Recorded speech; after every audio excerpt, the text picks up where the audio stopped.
Hello বন্ধুরা, আশা করি আপনারা সবাই ভালো আছেন।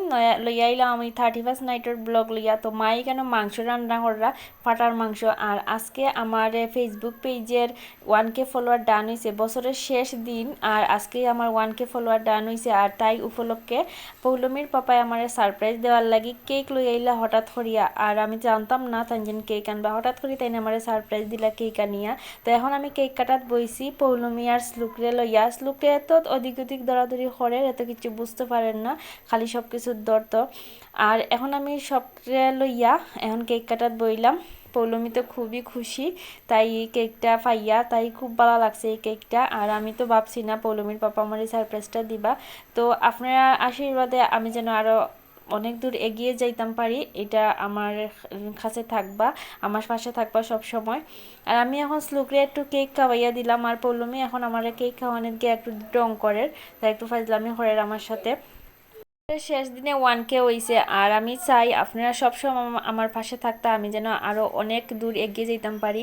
আর আমার বোনের ছেলে আইছিল, বোনের ছেলেরে আমি এখন কেক খাওয়াইয়া দিলাম, এবং তারপরে পৌলমীর পাপারে, তারা দুজনরে আমি কেক খাওয়াইয়া দিলাম। আর সবাই একজন আরেকজনরে কেক খাওয়াইয়া দিলাম। খুব মজা আছিল কেকটা, এটা আনা হয়েছিল ফুলকলি থেকে। এই কেকটা অনেক টেস্ট আছিল। আর কোনো সময় আমি এরকম টেস্টি কেক পাইছি না, তবে ফুলকলির এই কেকটা অসাধারণ আছিল আজকের লাগি। তো আমরা এখন পরবর্তী অনুষ্ঠানও যাইব গিয়া। এখন এখানেও চলের 31st নাইটে রান্না করা। তো এখানে বিরিয়ানি রান্না করবো আমি, মায়ে মাংস রান্না করা। আর এর ফাঁকে দিয়া পৌলমী আর আমার বোনের ছেলে মারে কেক খাওয়ানি তাইছেন। আর এখন আমি বিরিয়ানি রান্না করবো। আমি মাংসটা তেমন একটা বালা পারি না, মায়ের পারেন, এর লাগি মায়ে পাড়ার মাংসটা প্রথমে রান্না করি লইছেন।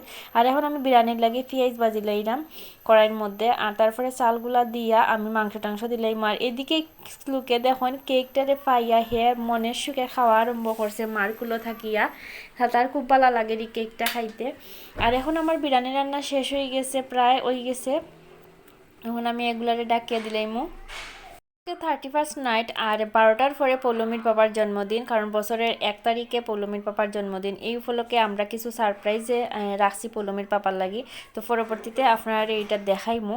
তো এখন আমার রান্না করা শেষ। আমি রান্না করছি বিরিয়ানি, তারপরে ডিম সিদ্ধ করিয়া ভাজি করছি, তারপরে চিংড়ি মাছ আর সালাদ। আর পৌলমীর পাপা আর আমার বোনের ছেলে, তারা তিনজনরে আমি খাওয়ার দিলাইছি। তারা তিনজনে খাইরা তারপরে আমরা খাইমু। এরপরে আমি আর মা খাইতে বইলাম।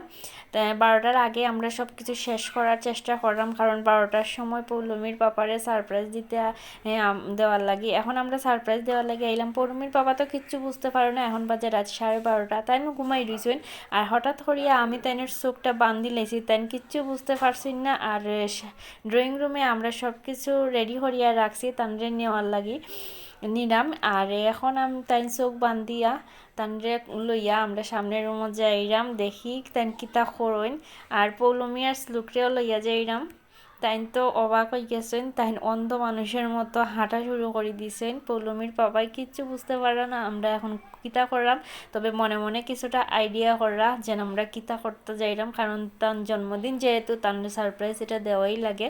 ড্রয়িং রুমে আগে থেকে কেক আনিয়া রাখিয়া সুন্দর করে সাজিয়ে রাখছিলাম। আর এখন তাইনের চোখ বান্ধিয়া আমরা এখন তাদের কেকের সামনে বইরাম। তাইনের চোখও কিছুটা সমস্যা দেখা দিছে, চোখ উঠছে। আর তাই এর মধ্যে আমি চোখটা বান্ধি লাইছি। আর চোখটা খোলার মাত্রই তাই একটু ব্যথা পাইলিছেন। যাই হোক, তাই তো এটা দেখে পুরাই অবাক হয়ে গেছেন। তাই ভাবছিল না যে আমরা আজকে তাদের সারপ্রাইজ দিমু, তাই ভাবছিল যে আমরা হয়তো খালকে দিমু। কিন্তু 12টা 12:30 হয়ে গেছে, যেহেতু মনে হচ্ছিলাম মনে হয় আমরা খালকে দিমু, লেট যখন হয়ে গেছে। তো এখন কেক কাটা শুরু হয়ে গেছে। তো তাই পৌলমীরে লইয়া স্লুপটে লইয়া কেক কাটি লাইলা, কাটিয়ে আমরা সবাইরে খাওয়াই দিলা।